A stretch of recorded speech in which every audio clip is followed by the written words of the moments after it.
Welcome to Chronic Conversations, the podcast that brings a voice to the stories behind chronic symptoms. I'm your host, Katherine Rose, certified integrative health practitioner, founder of ThriveWell, and soon to be published author.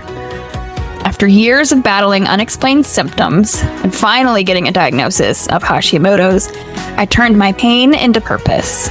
Now I help women just like you feel seen, heard, and validated, while uncovering the root causes of symptoms and helping to create lasting wellness. Each week, I'll share insights from my own journey, some proven strategies that I use with clients, and conversations with fellow experts and warriors. You're not alone, and you can thrive. Now let's get into today's conversation.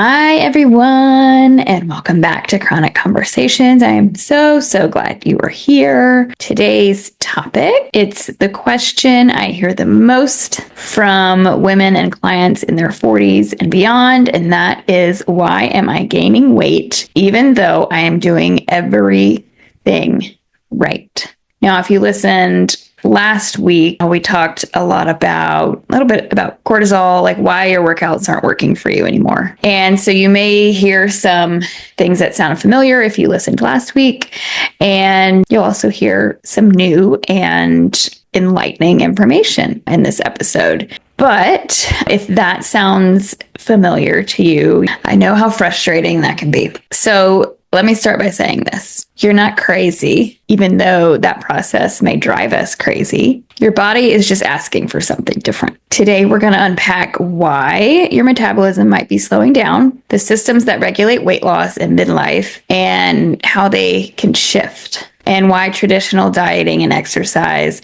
might actually be working against you. So if you've been gaining weight despite doing all the things, I want you to hear this loud and clear. You're not failing. Your strategy is just outdated for the body that you're in now. In your 20s or 30s, you might have skipped meals, squeezed in a few workouts, and bounced right back. But now our hormones are shifting. Muscle mass is naturally declining. I mentioned that in the last episode. Cortisol is rising, and your metabolism is responding to all of that. This is one of the biggest light bulb moments women have that I work with. It's not about eating less and moving more. It's about working with the systems that actually run the show. I'm talking about your metabolism, your nervous system, detox pathways, hormone balance, and even your mitochondria. That's your energy powerhouse. Cellular energy engines is how I think of them. So these systems are the foundation of your results. All those things I listed. If they're overwhelmed or out of balance, weight loss becomes almost impossible, no matter how hard you try. So let's talk about why the eat less, move more model often backfires in midlife. Undereating, it slows your metabolism. Overtraining or working out too much, it spikes cortisol, and that leads to burnout. If you're fasting too aggressively, it can totally tank your thyroid, among other things. And if you go low carb for too long, it can increase insulin resistance. And the result, that your body starts to protect you because it thinks you're under threat. Body's very smart, but it does not know the difference, whether it's you restricting your own calories because you're attempting to lose weight, or if food is scarce and you can't find any. Your body doesn't know that difference. So it just, regardless, feels threatened, like your body is under threat. So it clings to fat because it doesn't know when it's going to get food next. So it's trying to protect your body. So it clings to fat. It reduces energy output to try to conserve energy. And it even slows hormone production, all trying to protect your body. In this time, or this process, this experience, this is when women say, I'm working out more than ever and gaining weight. This is most likely what's going on whenever someone says that, thinks that, realizes that they're gaining weight no matter what they try. Their body's protecting themselves. So a better question to ask is, how can I help my body feel safe enough to let go of the weight? I love that. I'm going to say it again.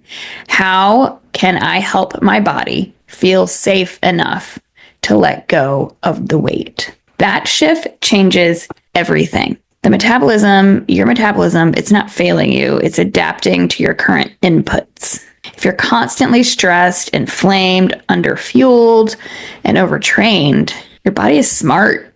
It will downshift to survive. So instead of fighting your body, the key is to support it with what it actually needs. So here are a few strategies that will help move the needle. Nourish your body consistently, especially with protein and minerals. Focus on blood sugar balance, not necessarily sugar elimination. Support detox pathways gently. Don't do some crazy juice fast or something like that out of desperation to see results. I've been there, done that. I've done a lot of different crazy diets in the past, but yeah, support detox pathways gently. That looks like sweating in a sauna, dry brushing before you get in the shower, making sure you are having at least 1 to 2 bowel movements a day, things like that. And move in a way that reduces inflammation and doesn't spike your cortisol. So that would look like a gentle walk, yoga, weight training, things like that. And regulate your nervous system because stress chemistry blocks fat burning. Now, regulating your nervous system sounds like a gigantic task. And, in some ways it is. And everybody's different. Different things work for different people. You just got to find what works for you, whether, it's deep breathing, meditation, getting out for a walk. I find that just pausing for a second, taking 3 deep breaths in my nose and out my nose helps reset quickly. And it's so easy. I used to set a timer or an alarm on my phone 3 times a day to do that check-in for those breaths. And somehow along the way, that doesn't go off anymore, but I should add it back in. So just keep that in mind, different kinds of things to regulate your nervous system, because if you're chronically stressed, weight's not going to budge. So these strategies, they may sound simple, but when implemented consistently, they are total game changers.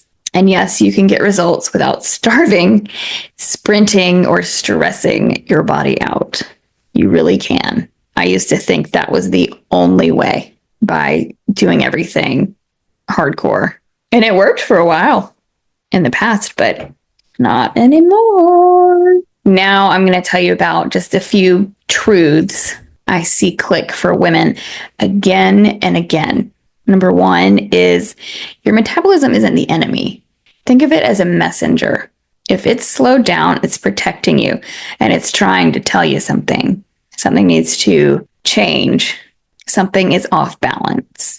Number 2, you don't need to eat less. You need to eat smarter.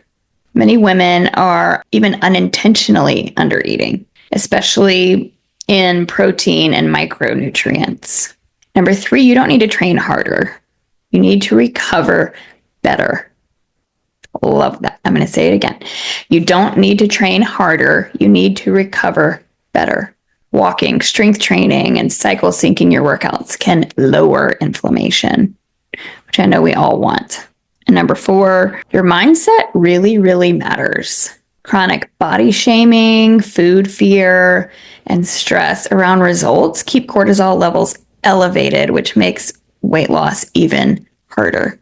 I'm completely guilty of body shaming, stressing around results, and things like that. And I know how it affects the body. It's just kind of sometimes hard to get out of that cycle. And sometimes it can even just start to snowball.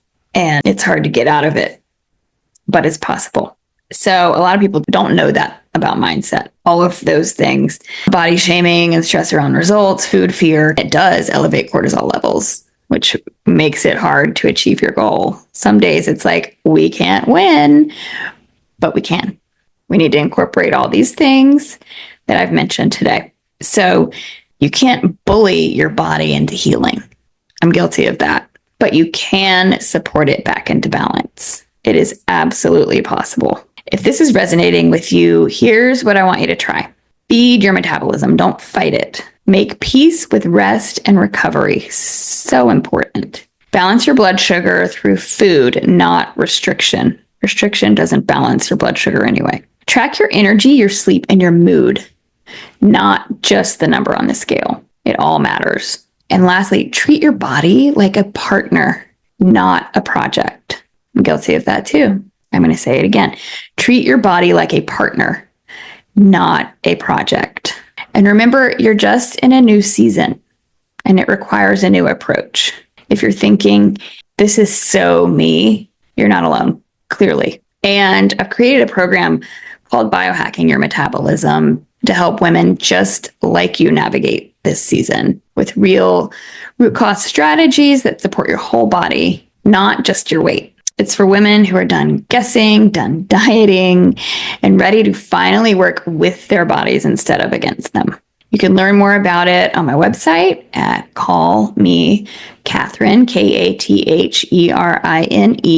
Rose, ROSE.com. And I'll also put a link to that program in the show notes if you would like to read more about it there. And I just appreciate you so much for being here and listening and supporting this podcast. If this episode hit home, if you can relate, send it to a friend who's been stuck in a similar cycle. I hope that you have found this helpful, that they will find it helpful.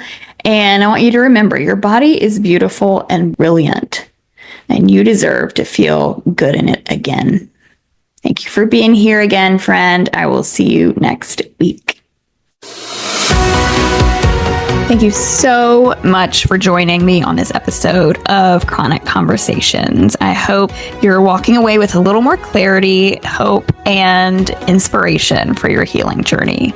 If you enjoyed today's episode, I'd love for you to like, subscribe, and share it with someone who needs it. Every share helps this show reach more women who deserve to feel seen, heard, and validated. And if we're not connected yet, come say hi on Instagram. I'm at Call Me Katherine Rose. Plus, you can check out free tools and resources for your wellness journey anytime at callmekatherine.rose.com. And until next time, take care. And here's to thriving well, no matter where you are on your journey.